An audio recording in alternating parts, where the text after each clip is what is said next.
بسم اللہ الرحمن الرحیم۔ آج کی ہماری خواب کی تعبیر ہے پالک کے بارے میں۔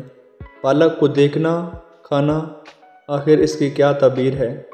حضرت ابن سیرین رحمۃ اللہ علیہ نے فرمایا ہے کہ اگر خواب میں پالک کا دیکھنا اندیشہ اور غم کی دلیل ہے، اس کا کھانا ضرب اور مال کا نقصان ہے۔ اگر آپ لوگ خواب میں دیکھیں کہ میں نے پالک کھائی ہے تو اس میں مال کا نقصان ہوگا، اور اگر دیکھیں کہ پالک گوشت میں پکا کر کھائی ہے تو اس میں روغن بھی اس میں ہے، تو جس قدر کھائے گا خیر اور نفع پائے گا۔ اگر آپ لوگ خواب میں دیکھیں کہ پالک گوشت میں پکی ہے، ساتھ آپ گوشت بھی کھا رہے ہیں اور پالک بھی، تو یہ آپ کا خیر اور نفع کی دلیل ہے۔